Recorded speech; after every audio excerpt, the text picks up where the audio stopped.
Welcome, Angela, to our new podcast.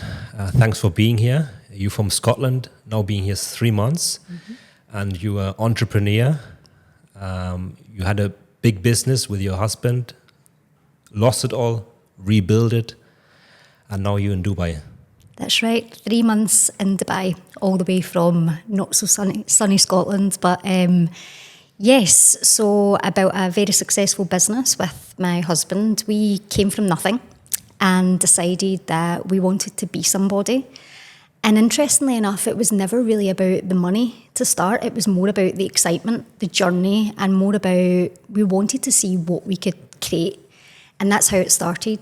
And within 5 years, it turned over 5 million and was very successful for 10 years in total. And then we lost it all. And it was interesting because I really grew up believing that people like us didn't have money, didn't have businesses. And when we lost that business, it reinforced that belief system that I shouldn't have done it, I shouldn't have started. And it was a very difficult journey to get over that, but I'm really glad that we decided to do it all again because here we are in Dubai. We built another successful business, sold out of that last year, and I spend most of my time coaching and mentoring people now because I'm passionate about helping people not make the same mistakes that I did, make money and build successful businesses. Wow, interesting. And how long have you been an entrepreneur now? Probably very early. So I left my full-time job at the age of 22, so very young. I was a newly qualified nursery teacher, worked with children, and just felt early on that there was just more to life. I didn't want to do the 9 to 5. Yeah. I'd seen people who'd been in that role for like 30 years. So very early I thought, this isn't me. I need to go out and experience the world. So probably about 19, 20 years now. So 19, 20 years experience. So you had the ups and downs. A lot of downs. But how did you lose that business? How did you lose all that money? That's the $1 million question, isn't it? That everyone wants to know. What happened? How did you lose it? I think we were probably very inexperienced. We invested a lot of money back into the business on things that we didn't have to. What business was it? It was a home improvements and construction business. And ultimately what went wrong is, if you've heard the saying that we put all our eggs in one basket. So we had one really big client who was responsible for about 80% of our revenue. And one day he stopped building and we were stuck. So we had to go out and try and get work. And then we realised that we'd taken a huge risk by putting all our eggs into this one client. So that's ultimately what happened. And then we started putting a lot of personal money in to try and save it because it's the baby. When you build a business from scratch. It's hard to let go of it. Oh, it's so hard. Yeah. We really didn't want to let go. But it just got to a point where we just couldn't save it anymore. And after 10 years, it was gone. It was a very painful process, very painful, like a grieving process, because our business was our whole purpose. It was our conversation. It was our social aspects. It was all we spoke about. It was our goals. It was our life purpose. And so when that disappears, you don't really know what you're supposed to do. You don't really know who you are. So it was a very painful process, but one that I'm so glad that I managed to experience because it's made me who I am today. So you got nothing out of it. You got experience. Experience. You didn't get any, you didn't sell the company. No. You had debts to pay. Yes, a lot of debt to pay. Personal debt, business debt. But obviously when the company was successful, it was a lifestyle business. Yeah. We managed to pull a lot of money out when it was successful. So we had a great life, nice house, nice cars, on holiday all the time. So we had a very, very good life. It was a lifestyle business, but just didn't make it, unfortunately. But we took what we learned, all the mistakes, what worked the first time round, put it into a new business, and we built up a very successful business within 3 years again. So it paid off. But didn't you have any person to ask, a mentor at that time? Or just you two deciding things? Yeah, just us two initially. We met a very successful entrepreneur along the way who was responsible for a lot of our learnings, and we probably didn't realise until we look back. And it wasn't even just about how to run a business. It was about mindset, how he thought, how he behaved, what actions he took, his expectations, the type of people that he employed. We learned a lot, even his self-development, the fact that he went to the gym, the fact that he looked after himself. You know, we monitored this and watched him, and we learned a lot. We didn't realise at the time, but it was fascinating. But that was to the end? Yeah. Okay, so if you were wished, you would have met that person in the beginning? Yeah. Yeah. Yeah, I definitely do. But I also think when you're learning on your own, it's a great situation to be in, because sometimes your back's against the wall and you have to think fast, you have to make decisions, and you have to just put yourself out there. And I think a lot of business owners just wait too long. They wait till things are perfect. They wait till they've got all the money in the bank. They wait till they have a mentor or an investor. And actually, the best thing that they can do is just start now. Just start now. Make a decision today and do it. Definitely. Yeah. Is that what happened to you? Did you make a decision to start a business? It was also my dream as a kid, doing entrepreneurship stuff, e-commerce, selling on eBay. And so, I always had the passion. I always tried different things out over the years. And, since like, I think 7 years, I'm like a full entrepreneur. You wait for the day. And then when that day comes, you have to make a decision. If you don't make that decision and you can't do it yourself, it's not going to come probably in the next 5 or 10 years again. Yeah. And then you're 40 or 50. So you have that single moment to make a decision. I agree. If you don't do it, you miss the opportunity. You miss the opportunity. Don't you? It's like if you see a girl, you approach her, you have a few seconds. Yeah. You approach her or not, you miss opportunity. Yeah. So simple in the end. Absolutely. But with that all experience you did, as you know, doing the consultation, you needed that experience, wouldn't you? Because you couldn't teach other people. You could just tell them something from reading books. Yeah. Or you'd be fake in the end, yeah? That's right, because it's real life experience. Yeah. And I think that's what people want. They don't want to hear what someone's read in a book or what they learned at a course at the weekend. They want real life experience. They want to know what you've been through, the mistakes that you made, the money that you personally lost. Yeah. And that's a huge thing, because that stays with you forever. That hard-earned money that disappears, you know how that feels. And you don't ever want to be in that situation again. So when you can talk from that place of emotion, it hits people hard. And I think that's why people want to learn from someone who's not just succeeded, but someone who's failed, someone who's made the mistakes in business, because I would not be here today on this podcast if I hadn't lost that business. And I just wish that more people knew that it was part of the journey. The failure is part of the journey. Some of the most successful entrepreneurs in the world have failed once, twice, maybe 3 times. And it's just part of it. It doesn't define you as a person. It doesn't mean you're no good, because there is so many people who might even be listening to this podcast who haven't even tried yet. There's lots of people out there who think about it and don't make the moves. The brave people are the ones who are making the moves and failing in business and learning from their mistakes. Those are the people that are going to go on to succeed. But people try and they leave the normal job. They try it for a few months, maybe a year or 2 years, and then they go back. That's because right. they failed, huh? Yeah. But they don't try again. That's right. And they give up. And then they give up on their dreams, I think. But sometimes it's not for everyone, this life as well, isn't it? We're not born to be like a business owner, entrepreneur. No. Because it's very, very hard. It's not like a normal 5 to 7 job, is it? It's not. It's very difficult. And I don't know what you think. I want to ask you that in a moment. What's been the hardest thing for you? But the hardest thing for me is definitely keeping my head in the game, having that strong, resilient mindset where you can get up every single day, not knowing if that's the day that you're going to make money or not. Yeah. Cancellations, things going wrong, challenges, setbacks. It takes a real strong, resilient mindset to be able to get up and just believe that you are the person that's going to make a lot of money. You are the person that's going to build a really successful business. Yeah. That takes inner strength. And so I always say to people, that's why you have to work on yourself, not just your business. You have to be confident. You have to believe in yourself. You have to be resilient. And you have to be disciplined, because on the days that you don't feel like doing it, you have to do it. You have to do put it in the work, And you don't have a boss to say, where are you? Yeah.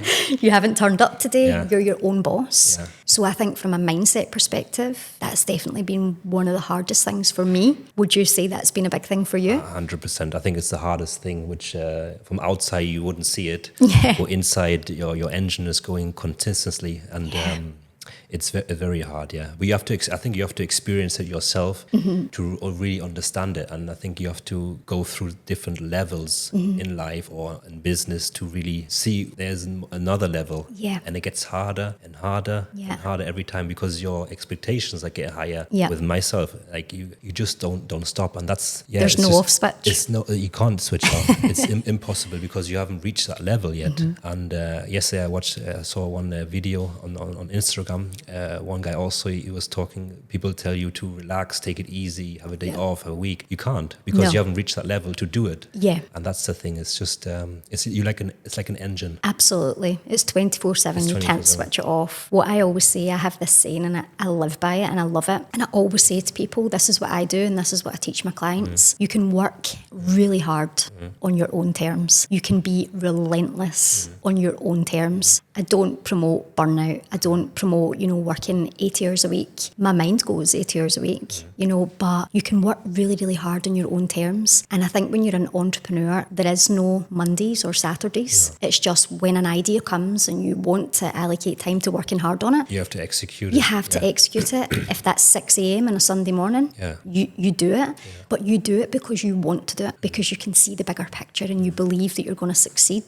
And this is what people don't understand. They think, a lot of people start a business because they think, I'm going to spend time on the golf course and I can work my own hours and I can make twice the money that I'm making at the moment. And that doesn't happen, certainly not in the early days of business. You have to be in business for a long time before you get those opportunities. Yeah. You have to work really hard before you can say, I'm taking Friday out. And, I'll do that now. I have a son. He's really important to me. He finishes school at lunchtime on a Friday, and every Friday afternoon we'll do something together. But I know that I'll be working on a Saturday and a Sunday where he's playing football. You have to pick up the hours that you miss in the end. I'll do that, but I do it because I want to, not because I have to. Yeah. And that's a really powerful position to be in. And I think this is where, when you are an entrepreneur, there's something inside. There's something inbuilt that makes you want to do that. You're creative, you're motivated, you're inspired, you're excited.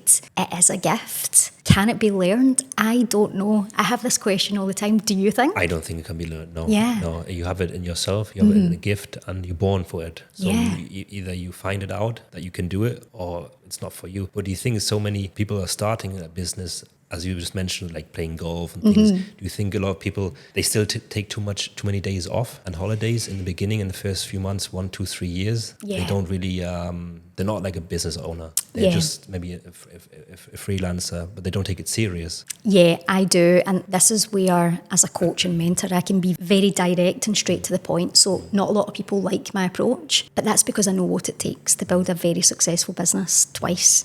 And what I've said to people in the past is, if you're using every birthday, every bank holiday, as an excuse, every Saturday as a reason to down tools and not go to work, you're not an entrepreneur. Yeah. You're not. Yeah. That, and my approach is quite blunt, but I do believe that. I think that there are too many people that start businesses because they want to be in the golf course 3 times a week, or because they want to finish at 2 o'clock on a Friday. And what I want to highlight is, that's great. If that's the business that you want and you want to pay the bills and get past, great. Go do it. But that's not an entrepreneurial business. That's not a success story that you're trying to build. There's a difference. And I think when you are an entrepreneur, it's a lifestyle. It's part of your life. Yeah. And I think you have to integrate that, and you can still be in control of your own diary. But like I say, that's my saying, you can work hard on your own terms. But do you think all these social media videos and pictures where they are talking about crazy lifestyle, they're faking a lot, all these consultants like offering different services, they're going to mentor you, that many of them haven't even experienced themselves these things as an entrepreneur? They just read some books, and they find some people who are paying them $5,000. Crazy, absolutely crazy. But how do you know that they are not the right, like they have never done something and they're selling something? Can you find it? Do you know? Yeah, so I think for me, I've always had coaches and mentors. I think it's a very important thing to have in your life. You should always have someone who can teach you things, teach you to grow and evolve. And for me, I'm attracted to coaches and mentors who are in a place where I want to be. So that means they are doing more than me, they are more successful than me, they're making more money than me, and they're living a life that I would like to live. That's what I'm attracted to. And I've had coaches and mentors in the past. and they've lasted a month, and I've thought, no, Okay. because they're not making more money than me. They're not living a life that I want to live. And so I struggle to buy into that.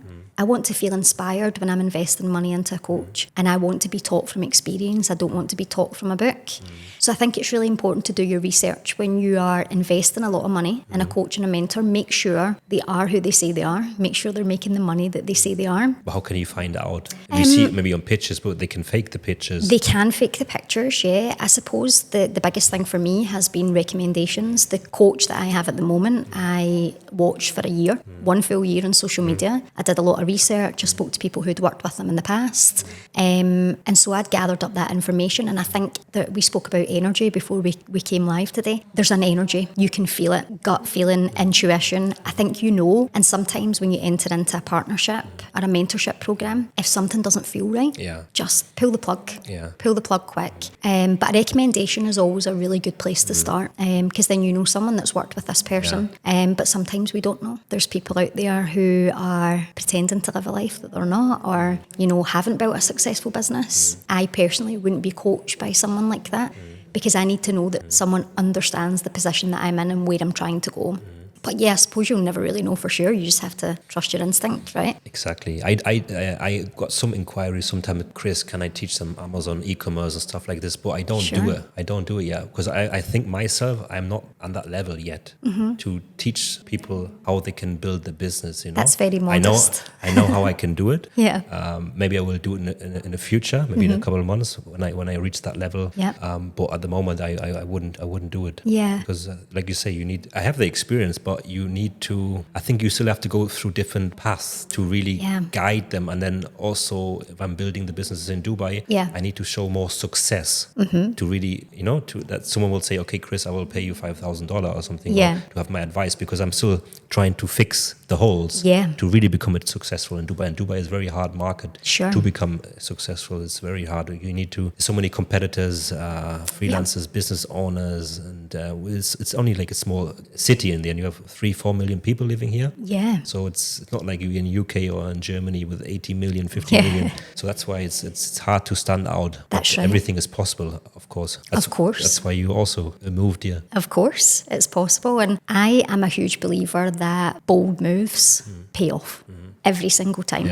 You have to be willing to take risks if you want to be successful. Now, that can be a risk of putting yourself out there in social media. It can be making a move to Dubai. It doesn't matter what it is, but you almost have to start before you're ready and then learn as you go.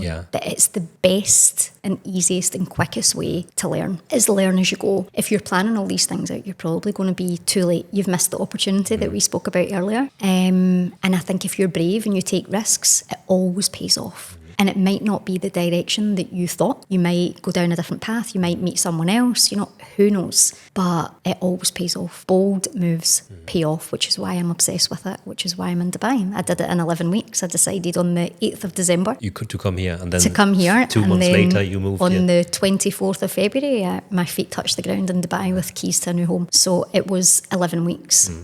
Because I believe when you've made a decision, do it. You know, making a decision to do it in another 3 months or another 6 months, you're basically just putting a message out there. Like I've mentioned energy, I love the universe. You're basically putting a message out there to say, I'm not quite ready. I'm not that person yet. Well, you made the decision with your husband, but what about, say, your family, your friends, the surroundings? They said, why are you doing it? Yeah, so there was a lot of people who said, why? Why Dubai? A lot of people that I didn't know very well who said I would never go there. Would they have been here? No. Do you know, and that's my response. Yeah. I get a lot on social media, especially on TikTok. You know, people say, you couldn't pay me enough money to move to Dubai, you know. And I used to just ignore them, but sometimes I'll have a little fun with it. And I have this standard reply where I say, did you not like it when you lived here? And no one replies because they haven't lived here. They don't know what it's like. They have an opinion on a city that they've never been in. It's all hearsay. And I think you need to respect other people's wishes. You know, that is the same as me saying to someone, are you going to stay in the UK for the rest of your life? that would never be me. Yeah. You know, it's the same. I would never say that to someone. But it's funny how I always say this, when you choose to move on in life, you'll offend people. You'll offend certain people. People will get annoyed. Yeah, because you're moving on. You want Because to you're become moving someone on. else. You're and they moving want to on. stop you. Yeah, and because you don't want your sometimes, success. yeah, sometimes it makes them feel bad about themselves, or it's a reminder of what they could be doing. But I would never compare myself to anyone. I compare myself to one person, and that's me. That's who I was yesterday, and who I was last week, and who I was 5 years ago. That's my only comparison. I'll only ever compare my own journey to myself, because everyone has a different reason for doing things. So yes, we did it in 11 weeks, and then people are always going to have an opinion. But if I stayed in the UK forever, people would have an opinion on that too. Yeah. So you've got to do what's right for you and just block out the noise and do what's right. But do you think if you would have decided to move to a different country or city like New York or Los Angeles, people wouldn't say that thing? No, I they think- would sing about Dubai? I think they would have an opinion on Always it an anyway. opinion. Yeah, I think it would be, there's a lot of crime in America, or, the time difference is huge, or why would you want to go there, or the winters are bad, or, people will pull out things and they'll always have an opinion. You just need to focus and do what's right for you.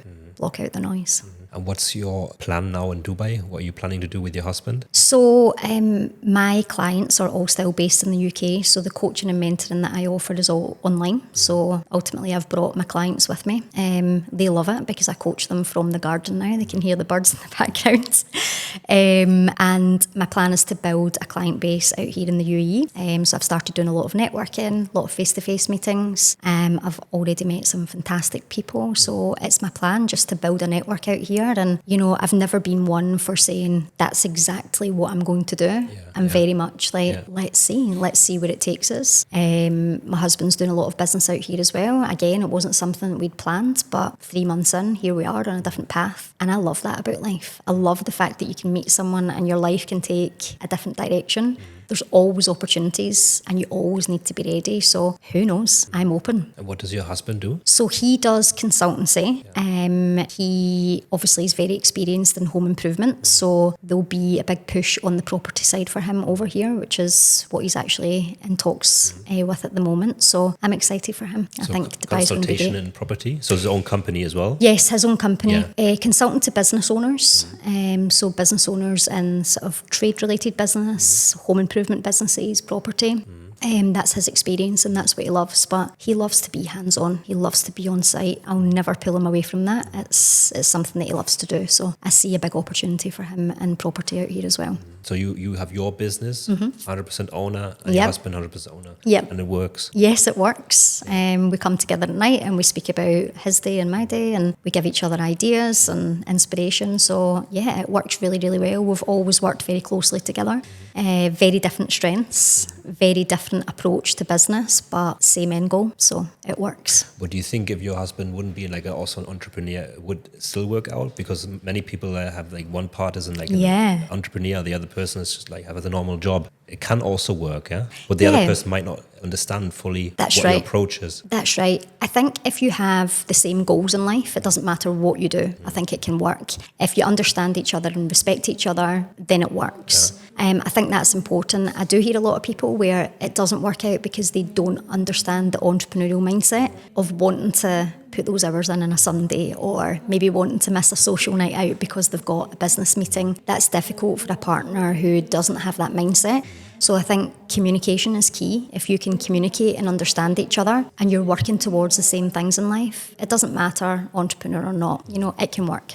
But many people, I think, when they're entrepreneur and have a wife or girlfriend as a not normal job, they also give up on their dreams. Yeah, it's sad. I see that a lot of times, actually, especially in Germany. I do as well, because it's a very different mindset. It's difficult for the other person to understand. And I think that's probably where my husband and I have been lucky. If he needs to do, dinners on a Friday night and a Saturday night, that's okay. But do you have clients also in this direction? Yes. Which come to you? Yes. So he understands and I understand. And I think the one thing that we are very disciplined about is just scheduling in that family time. So if he has dinners on Friday nights and Saturday nights, it's a family day and a Sunday, and it's a non-negotiable. We spend that time, it's important. So we just work round it. Or sometimes if we have a really busy weekend, we will take a Monday afternoon off and go do something together. We have a lot of breakfast dates. We speak about business all the time, but it's just nice to have Well, people will that say, time. why you speak about business is boring. You don't even have a life. It's exciting. Isn't it exciting? Yeah, 100%. Yeah. I love the topic of business. Yeah. And again, I don't think you should fall into the norm. Who said? Who said exactly? Where's it say you have to? You're allowed to do that and that. You should speak about your children. You should speak about holidays. Really? That doesn't inspire me. I love my family and they are my priority, but business excites me. Business motivates me. And I think people need to understand the difference. You're not sitting talking about admin work and invoices. You're talking about, you mentioned it earlier, how you're going to conquer the world, how you're going to take over the world. Who doesn't want to speak about that? It's so exciting. 100%. Yeah, but the thing is, people don't understand when you have this, vision or dream. You know, Absolutely. They prefer speaking about the past. Yeah. Like I know from my friends in Germany, you do when you meet them, you speak about the past, but what you done as a child and stuff. That's but right. you repeat that over and over, but then you look back and you think how many conversations you had didn't bring you any further. No, it doesn't help you grow, Doesn't does help it? you grow. I think that's when you realise you've maybe grown out of groups and friendships. If you're speaking about the past all the time, you should really be speaking about the present today. You know, how are we all? What are you doing? What are you know, what's happening in life? What's happening in business? And then what's your plans for the future? What are you working on? What are you going to achieve? You know, tell me something exciting that's happened. And I think that comes down to that mindset as well of there's a lot of negativity, especially in the UK. People will complain about the weather. They'll complain about the cost of living. They'll complain about the government. And it's like, how does that make you feel? Like, does it make you feel happy? Probably not. Probably makes you feel worse. You know, and it's not to say it's not happening, of course. But let's talk about something exciting. Tell me like your biggest win this week. Tell me something that you're so excited about. Tell me what you're working towards. Like, tell me about a challenge and let's solve it so that we can move forward. I'll help you fix it.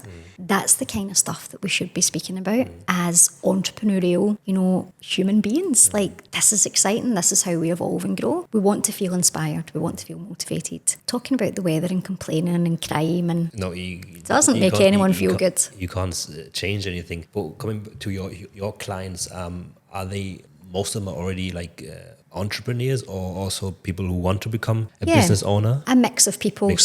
I work with people from start-up stage, very, very new businesses, all the way up to multi-million-pound turnover businesses. And they need help with different things. Mindset is 50% of what I do because we spoke about it earlier. If you're not confident, if you don't believe in yourself and you're not resilient, business is going to be hard. Like, you have to work on that side. And then the other 50% is strategy. You know, how do we streamline the business? How do we make money? How do we grow? How do we scale up? How do we get opportunities? How do we get in front of the right people? But again, that comes down to mindset. You have to be ready. You need to show up to that business meeting confident, full of self-belief, strategic plan, belief in yourself, belief in your business. And this is what I love to do with people. It's a holistic approach. It's not just one thing. I see a lot of coaches and mentors, you know, they'll say, I'll teach you how to market. And it's like, yeah, that's a huge part of business. It's part of what I do as well. But if you just know how to market, but you don't know how to communicate and present yourself and scale a business, it's only one tiny part. It needs to be a holistic approach. But I think if you see these courses, these marketing courses, you can buy ad courses and stuff like this. Like you said, they're just teaching one. Okay,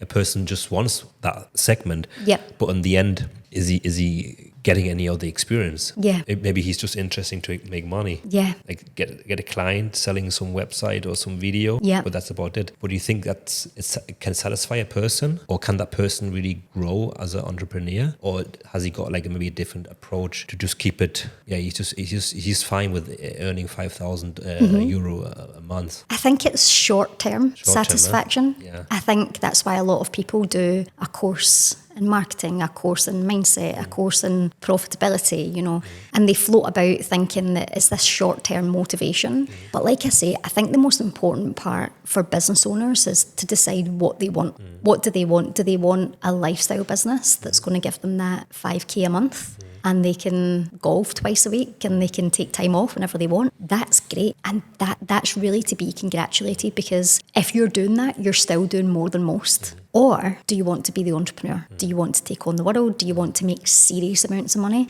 Because if you want to make serious amounts of money, there's a serious amount of commitment that comes with that, and you have to be prepared for it. It doesn't come easy. So I think the most important part is knowing what you want. What is it that you want to achieve? And then sometimes you can go stagnant. You can make the same amount of money for 6 months, a year, and then think, okay, I'm bored of this now. I'm ready to go again. And I think a lot of entrepreneurial people do that, where they get to the next level and they think, I need a breather, because that was tough. That was a lot of work, and that took up a lot of time, and there was a lot of stress, and there was a lot of overthinking, and I lost sleep, and I need a breather. And then 6 months later, they're bored. And they're good to go again. They're ready. And I think sometimes that recharge and rest and recovery is a good thing. Good. How long should you take a recovery? Depends on the person himself. Everyone's different, right? Do you think it's important to really sometimes to do it because you make wrong decisions otherwise? You can. I think when you're burnt out, you're not focused, you're not productive. You can make decisions based on emotion. If you're tired, you might make the wrong decision. If you're frustrated, you might make the wrong decision. So I think the rest and recovery thing is important. Very important. But you have to learn that if you don't know it. You do learn it. And I think this is the dangers of social media when, it's portrayed that you have to work.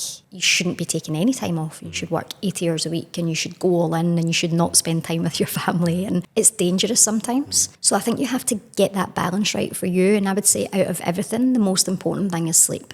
You have to get sleep, because if you're not rested, you're not going to think straight. And I always think if you sleep well, you can cope with anything. Yeah. So rest is important. Time for yourself. That might be the gym. It might be fresh air. It might be running. Whatever that thing is for you, do it daily. Do it daily, because it will serve you so well in business. And then you won't reach that point of a year down the line where you think, what happened? Now I'm burnt out and I need a 6-week holiday. Did you have that situation? Burnout? Yeah, like you worked overtired, too much work. Maybe a couple of years back when you had the issue with the company. Yeah, I think I probably ran on adrenaline for a long time and didn't really realise it. When I look back, I definitely lost a big part of myself because I stopped seeing anyone who didn't have a business.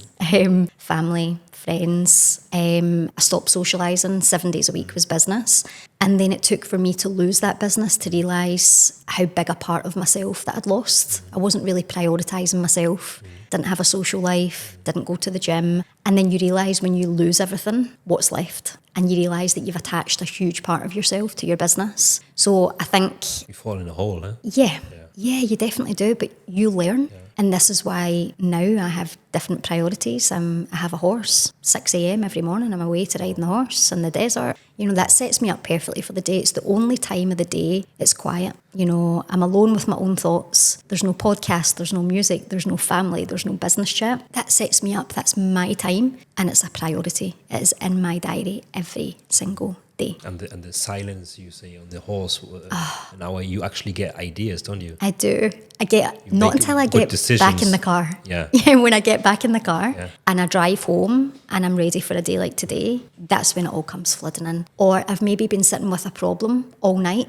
and then the minute I get back in the car, I'm got the solution, huh? That's it. Yeah. Why did I not realise that? So the importance of that downtime, even if it's just for an hour a day, is insane. People don't understand it. So if you can find that thing, you'll nail it. It's hard. Yeah, I had to also learn that. Actually, last one year, made a lot of wrong mistakes.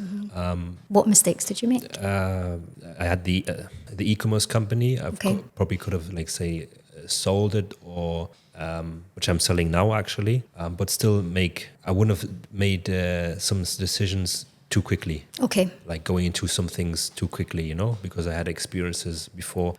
Just thinking about it. For example, once I built the e-commerce company up, made a lot of money, I should have rested a bit to make the next decision of what I'm going to do or how I'm going to do it. So things go, sometimes I'm too quick sometimes. Yeah. So that's like a big part.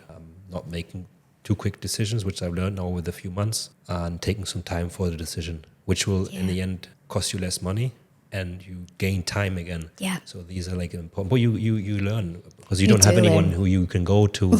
Maybe, as you mentioned, you need to make also your own experience first. And my aim is I love, of course, it's hard, but I love making experience because I have a big goal of then also be teaching other people. And even the business setup, what we are doing here since 2 years, I did everything myself 5 years ago, opening all these things up, making experience. If I didn't have that experience, I couldn't do this company because I would just fake it to the people. And it wouldn't work. You're not the real person. That's right. And I think people see that. If you're real, authentic, they come to you automatically. And even if I see people on social media or work with people, I go to authentic people. I don't need to have these people faking everything around and nice videos and stuff. It's nice to see, but if you look behind it, what is behind it, as you mentioned before? Definitely. What do you think's been your biggest mistake in business?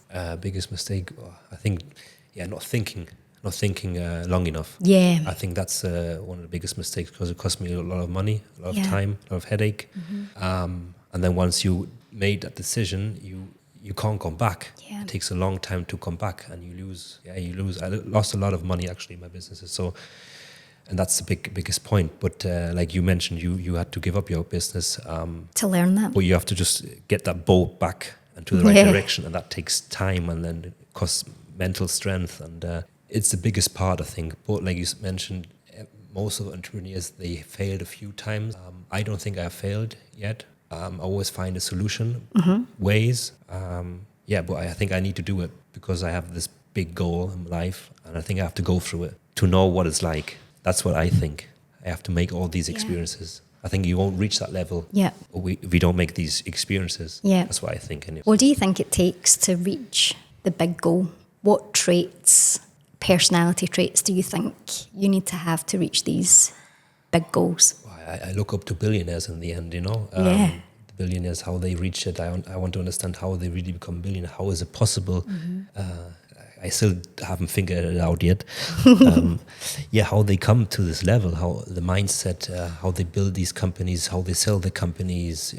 I don't know. I think it's just a journey. I think it's just to keep that vision, focus. And if you get these challenges over life, you have to just accomplish them. You have to go through them. There's no way around. If you stop, you won't reach it. And that's how it is. That's where maybe people, if they fail, or they just okay with what they have, They have to say, okay, maybe 2 employees working for them, have 1 company, and that's it. But they don't want to go further because they don't want this headache, this stress. But for me, I can't. For me, it's like, it gets like a drug. Yeah. And addictive, right? You get addicted to it in the end. But you reach certain levels that you're able to solve it. Yeah. And if it gets harder and harder, you will still be able to solve it. That's right. So even the podcast, what we're doing since a few weeks now, and I only started social media with like 2 years, 1.5 years properly with this company. Yeah. So before that, I didn't do any videos showing myself, not even speaking. So that's also a challenge to go further, doing podcasts, and then maybe also being on stage one day. So everything it's there. You just, if you want to reach that level, you have to go through it. There's no way back. Or you stay as you are. You can make money in business. I made a lot of money. I could have just stayed how I am. Yep. But what's the purpose of life? Exactly. I agree. Do you think self-belief plays a big part? Do you think you have to really believe in yourself to become successful? Yeah, I think too much. I think a big part. Sometimes I still don't believe in myself. I think it's normal. Yeah, normal. Because I think we compare ourselves with the biggest companies or people. But I think you learn by doing. Yeah. And, always stay as you are. But you have, I think, 2 faces. Yeah. Yeah. You can be nice, or you can be strict, and that's also a skill you have to learn. Definitely. I say that all the time. Just be fair. Mm-hmm. If you're fair, you get what you want in life. Mm-hmm. Too many people they go above and beyond, or they do the opposite, where they don't do anything. They're skeptical. They have high expectations. Just be fair. Mm-hmm. Do business with the right people and be yourself. You mentioned that word authentic earlier. Mm-hmm. It's so important because people can pick up on it. Mm. People are not silly. They can feel an authentic, genuine person. So, be yourself. It's important. Do you have ambitions here in Dubai? Because now you've only been here 3 months. To have like an office, employees, working remote. What's your next steps for the next 1 or 2 years? Yeah, definitely. I have a marketing team at the moment who are a huge part of what I do, but I would love to extend that out here. It's an integral part of scaling the business. But yeah, absolutely. Like the sky is the limit, especially when you're in Dubai. There's so many opportunities, but I'm just excited to see where it's going to take me. I wake up every day and think, what's going to happen today? What's today going to bring? And that's a really exciting position to be in. And so I think sometimes when you have this goal where you get so fixated on this is the goal, this is how it has to happen, this is when it has to happen, sometimes you miss out on other opportunities. I think if you have a goal, you wake up every day and work hard and you're open and ready for opportunities. That's when unexpected things happen. You can't possibly have it all mapped out. You know, life's not only in your hands. You don't know who you're going to meet. You don't know what opportunities you're going to get, so you have to be open. But yeah, I'm just open to so many opportunities, and things are happening already that I hadn't planned just in 3 months. So who knows where I'm going to be in a year or two. Yeah, it's crazy. Exciting. I think you can't even see it. You're the picture, yeah. Suzanne, thanks for part 1. Thank you. And we're going to continue part 2 Amazing. in the next episode. Thank you so much. Thank you.